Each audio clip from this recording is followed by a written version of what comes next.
হোটেলের মতো দারুণ মজার পিৎজা কীভাবে বাসায় বানাবেন সেটা আজকে আপনাদের সাথে শেয়ার করছি। পিৎজার উপরে যে মজারওয়ালা চিজটা ব্যবহার করা হয় সেই চিজটা আসলে বাসায় বানানো যায়। অনেকেই আমরা জানি না, তাই আমরা বাসায় পিৎজাও বানাতে পারি না। আজ আমি আপনাদের সঙ্গে শেয়ার করব মজারওয়ালা চিজটা কীভাবে বানানো হয়। আমি এখানে হাফ লিটার লিকুইড গরুর দুধ নিয়েছি, আর দুধটা ছানা কাটানোর জন্য আমি এখানে একটা লেবুর রস করে নিয়েছি।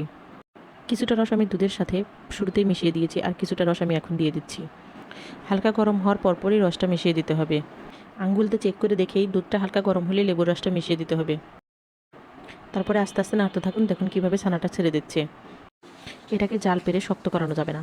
এটা যখন দেখবেন আস্তে আস্তে একসাথে জড়ো হয়ে যাচ্ছে, দলা হয়ে যাচ্ছে, তখনই এটাকে তুলে নিতে হবে। হালকা হাতে নাড়তে থাকুন, দেখুন এটা একসময় জড়ো হয়ে যাবে। খুব একটা কষ্টের কাজ না, চাইলেই আমরা ঘরে তৈরি করতে পারি মজারওয়ালা চিজ, এবং আমরা পিৎজা এবং যে কোনো ধরনের নাস্তাতে চিজ ইউজ করতে পারি। চুলার কাজ শেষ, এখন আমরা এটাকে নামিয়ে নিব। নামিয়ে কিছুটা ঠান্ডা পানি দিয়ে বারবার ধুয়ে নিব। বারবার ধুবো এবং চিপে নিব। হালকা হাতে চিপে নিতে হবে এবং বারবার ধুয়ে নিতে হবে। আপনারা চাইলে দুধের পরিমাণটা একটু বেশি রাখতে পারেন, তাইলে আপনাদের চিজের পরিমাণটা অনেক বেশি হবে। এটা ফ্রিজ আপ করে রেখে 1 মাস 1.5 মাস পর্যন্ত আপনারা খেতে পারবেন। এখন আমাদের কাজ হচ্ছে বারবার চিজটাকে ঠান্ডা পানিতে ধুয়ে নিতে হবে। পানি চেঞ্জ করে করে বারবার ধুয়ে নিতে হবে এবং হালকা হাতে চিপে নিতে হবে। শেষবার যখন ধুবেন তখন এটাকে ফ্রিজের ঠান্ডা পানি অথবা আইসের টুকরা দিয়ে এটা ধুয়ে নেবেন।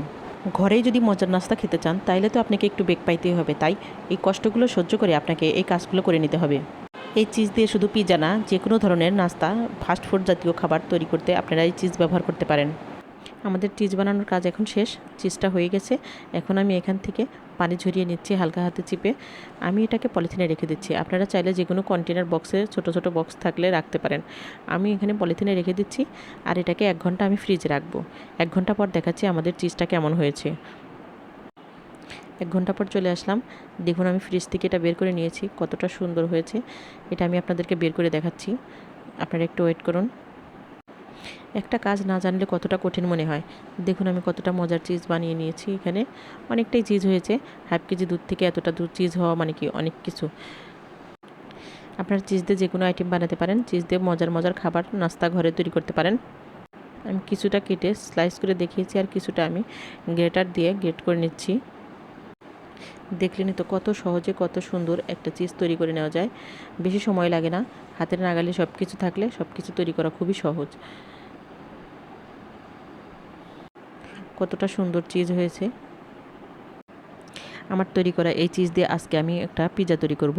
চুলাতে এই পিৎজাটা তৈরি করব। দেখুন কতটা সুন্দর হয়।